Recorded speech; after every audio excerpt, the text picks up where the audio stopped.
Hello everyone, welcome. I'm Liv McLennan and I'm a co-director of Sounds Better CIC, formerly known as Music for Wellbeing, but we've recently rebranded, and I'm sure you'll agree that our new name, well, sounds better. So I'm here to talk about Move and Make Music, and it was a project for people living with dementia and their families and carers, and that aimed to contribute to wellbeing and quality of life through creative group music making sessions.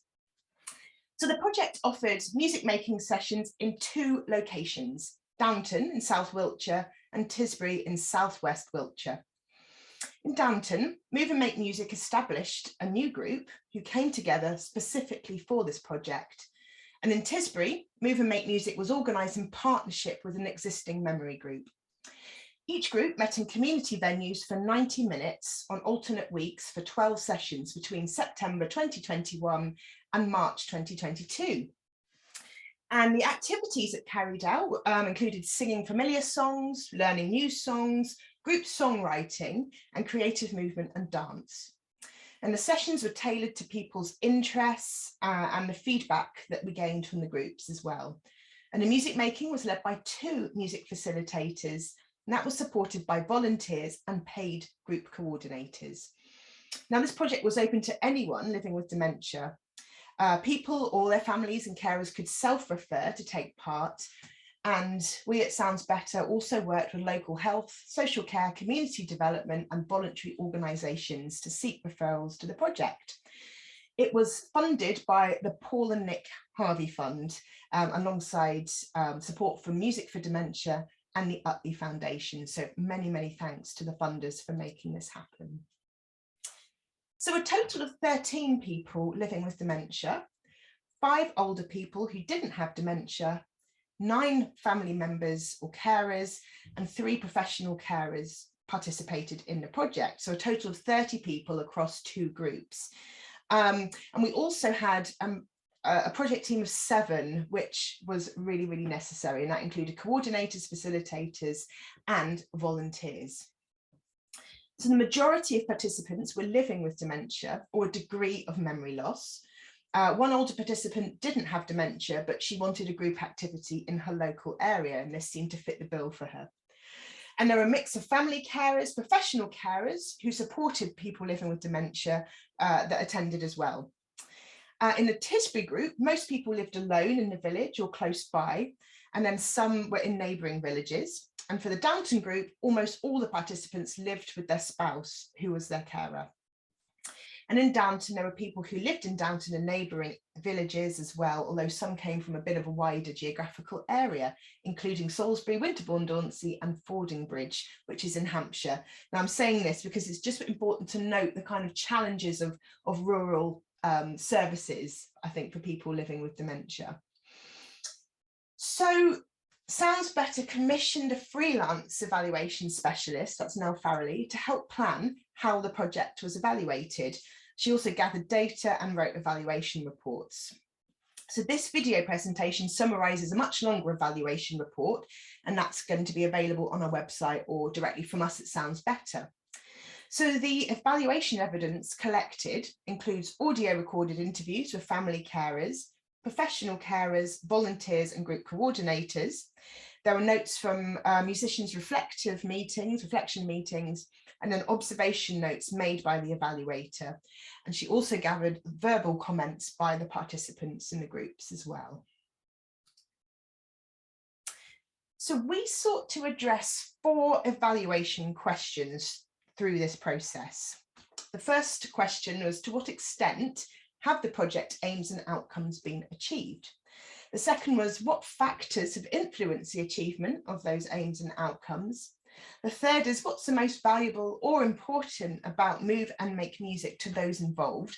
And that includes people living with dementia, their families and carers. And then finally, what are the key points of learning or reflection from the project itself? So the overall aim of Move and Make Music was achieved for those who took part. People living with dementia and their carers received community support, they developed social networks, and they experienced creative music making that contributed to their quality of life. We had 3 intended outcomes for people living with dementia that were also all achieved.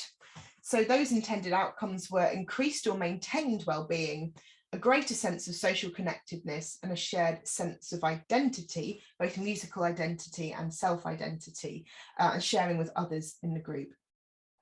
So people living with dementia and carers experienced all of these, and this project contributed to well-being in several ways.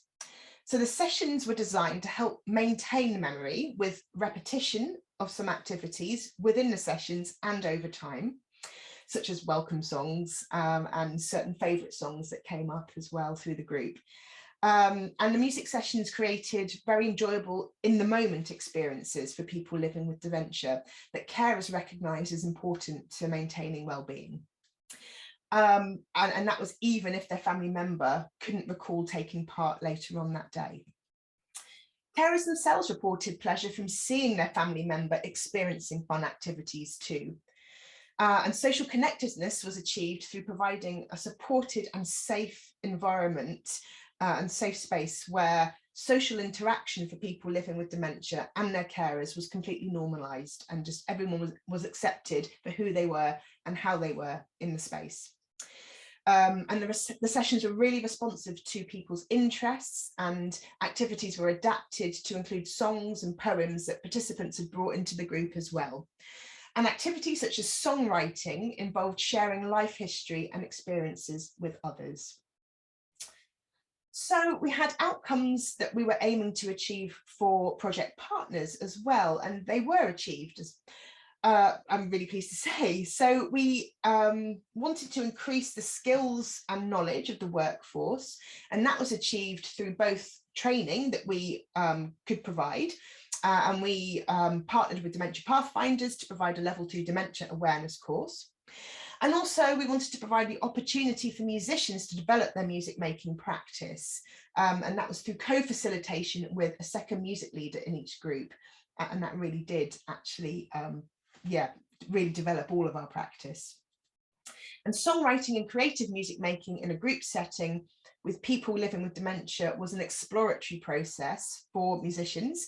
And we felt that we'd learned lots and refined our practices during that project as well. So additionally, Move and Make Music was the first time Sounds Better and another local CIC, Muse, had worked together. The partnership was really fruitful, and there's an intention for us to work together to, in the future, to offer groups for people living with dementia. And although we didn't have any specified participation numbers, it was hoped there'd actually be more people referred from health and voluntary and community sector organisations. So the only area of the project where outcomes were only somewhat rather than fully achieved was actually concerning the engagement of referral partners. So the project coordination team themselves found engagement from GP surgeries and other organisations that could have referred people to Move and Make Music, not as forthcoming as we'd initially hoped. And it was a really challenging area of the project for us. But there were factors for that, and I will address that in a moment. But it's recognised that the numbers of people taking part might have been greater if the referral process and engagement from other organisations and professionals had been a bit smoother. And that's something we are continually working on locally, but recognise it's also a challenge for all organisations at present. So the main reason why it wasn't as smooth, the referral process wasn't as smooth as we'd hoped, I think was mainly down to COVID and the pandemic, obviously. A huge factor in the engagement of, for example, GP surgeries and other organisations. They were all kind of involved with the vaccine rollout, so obviously had bigger priorities at that stage. However, there were more positive factors as well that really helped us get this off the ground. And the local knowledge of the group coordinators was absolutely essential to this. So this model where we have a local group coordinator and volunteers supporting each group was essential to that. Their kind of connections and their knowledge of what was going on locally, well, we couldn't have actually done the project without that. So it was, yeah, I mean, I'm so grateful that they were part of this project. And then the third aspect that influenced the achievement was the professionalism and responsiveness of the music leaders.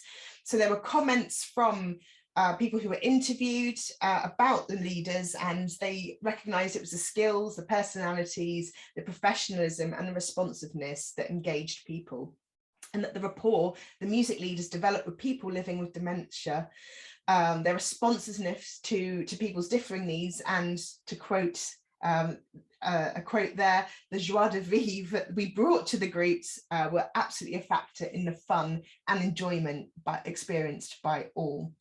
So just to read there, the first quote from a family carer. Oh, brilliant, brilliant. They sort of interact with all the oldies there, and they're just good at what they do. I think they're very professional. It's amazing, really, you know, how they interact with everybody and draw things out of memories and things like that. And you can read the other quotes in your own time. So we also wanted to find out what's most valuable or important about the project to those involved, particularly people with dementia and their families. And there were a number of things that came out of this question. So for people living with dementia, the social opportunities in a safe, normalised environment appear to be highly valued by them as well. And for family carers, seeing their family member happy and enjoying themselves was valued. And they held a recognition that people living with dementia, being happy with in-the-moment experiences, even if they can't later remember what they've done, is very, very important and contributes to their well-being. And for some family carers, they had reported frustration that living in a rural area near to county boundaries meant that nearby groups and services in a different local authority area were not actually accessible to them. So this project offered an additional activity in their local area that somewhat filled a gap in services. And then both family and professional carers felt the project was high quality, that the music leaders were responsive and attuned to people living with dementia's needs. Some people also felt that the creative music making activities, such as songwriting, offered something in addition to the existing sing-along music groups for older people. And it was important for the music leaders too that what we offered was not just a traditional format of a sing-along group, but incorporated those creative music making activities, and that they in particular were shaped around the participants' cultural interests. And also we had lovely volunteers who, again, we couldn't have run the groups without them. They also benefited from taking part in the project, as they experienced enjoyment from the group and had a sense of satisfaction from contributing to their communities. So there are some key points of learning and reflection that we have gained from running this project. So having two music leaders co-facilitating the sessions worked extremely well. It helped to develop our practice and enabled a responsiveness to participants' needs that we couldn't have necessarily done on our own. I think we were all very experienced and responsive facilitators. There's just something when you're working with another person that works in a similar way that you can just be much more in the sessions. The second point with referral partners, that actually having support and engagement from referral partners is crucial to the ongoing success of the project. So how to successfully engage people living with dementia without potential referrers, having the capacity or infrastructure to connect people to the services and groups is a real challenge for us and for other people and for other organisations too. And then finally, the frustrations that carers expressed over how services are limited by county boundaries could actually be an opportunity for us at Sounds Better to plug a gap and meet communities' needs, as there aren't any restrictions on us working across county boundaries. So we're small enough to have flexibility and not be kind of bound by those county boundaries that other organisations have to be. So I think it's time just to share a little bit of work that we did within the sessions. I'm going to share two songs with you now. So the first one is co-written with the Tisbury group. And this group we didn't write as much as the Downton group. They preferred to sing more familiar songs and be creative with their movement as opposed to creating songs. And there are a number of factors why, and I'm happy to talk about that afterwards. But you can hear anyway what they produced. We wrote this over a period of time throughout the project, and we visited the seasons and responded to those, and yeah, wrote this song. Swirling mists in the morning, plums and nuts off the tree, the damp smell from kicking through the leaves, that means autumn to me.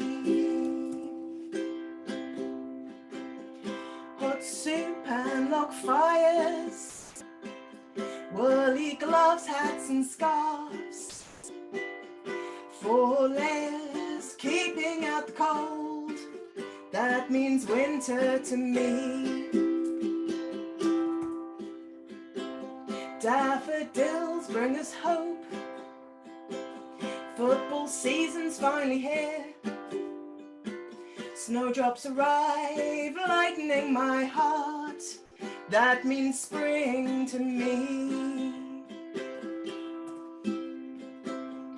Packing for the summer holiday, leaving all the chores behind, passport, camera, swimsuit for the sea, that means summer to me, that means summer to me.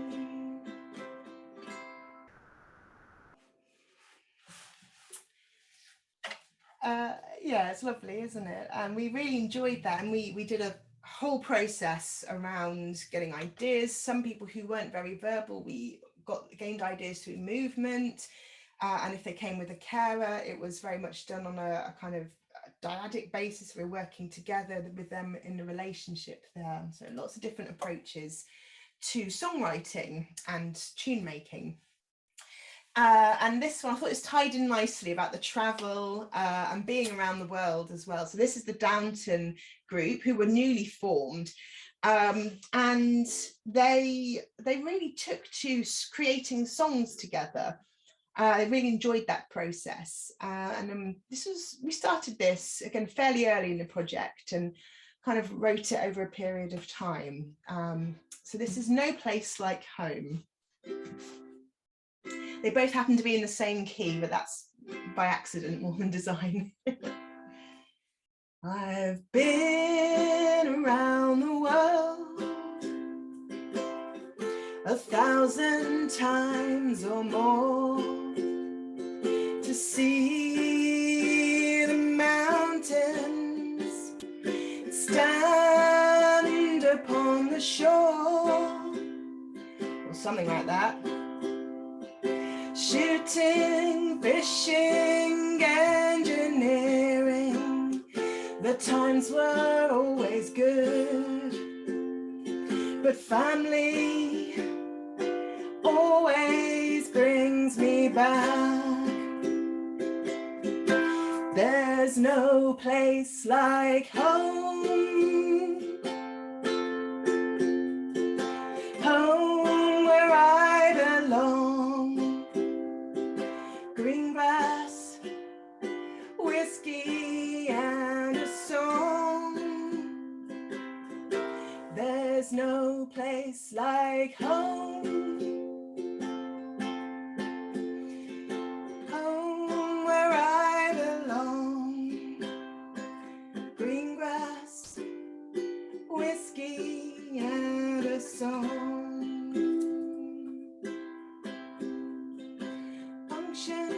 Potions, razor blades, towels to rub us dry, cameras to record how the days fly by,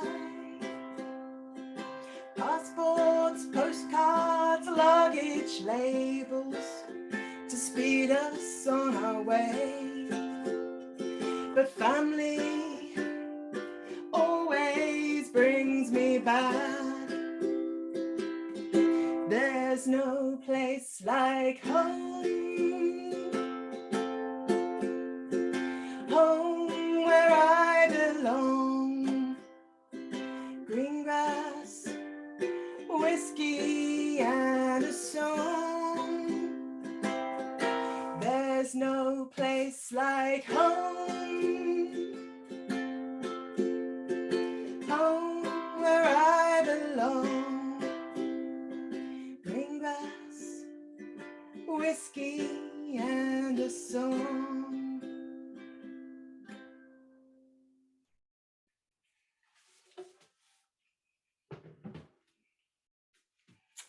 Thank you. It's lovely, isn't it? So yeah, just a little sharing of some of the work we did and produced over time, and hopefully we'll have time to try something out later together. So Nell also made, through the evaluation report, made several recommendations for us to consider for future working with people living with dementia. So the first recommendation was ensuring that there was adequate project management, project development and recruitment time in project plans and budgets for future work. And that's to help us cope with the challenges of publicity, recruitment, and of course engaging referral partners. So 100% agree with that. She also recommended to continue the model of 2 music leaders and a local group coordinator to support each group, because this has proved really successful for the project itself. And then, of course, hoping to extend that and work through a longer term project as well, as this may provide opportunities for more partnership engagement to develop, and also knowledge of the groups to spread in communities, and therefore we can work with and reach more people. So we knew that the groups were valued and appreciated by older people, people living with dementia and their carers, and there does appear to be potential to reach far more people if there is support and engagement from referral partners, and that was kind of greater. So it's up to us to develop relationships, and this also takes a lot of time. So the 6 months that the project happened over is actually a relatively short time period to be able to establish a new service, and of course in small communities, word of mouth may be really important in this. So should Sounds Better wish to seek funding to develop Move and Make Music further in South Wiltshire, then actually a much longer term project may provide opportunities for partnership engagement to develop and knowledge of the groups to spread as well. So that just leaves me to say a massive, massive thank you. Firstly to the Paul and Nick Harvey Fund, Music for Dementia and the Utley Foundation. And without your support, the project just couldn't have happened. So we're eternally grateful for this opportunity. And we've learned so much through doing this. And then for me, a huge thank you to my co-leaders as Kevin Plummer and Anna Carr, who delivered the sessions together with me, and you're both amazing. So my practice is forever changed through working with you both, and I loved every single minute.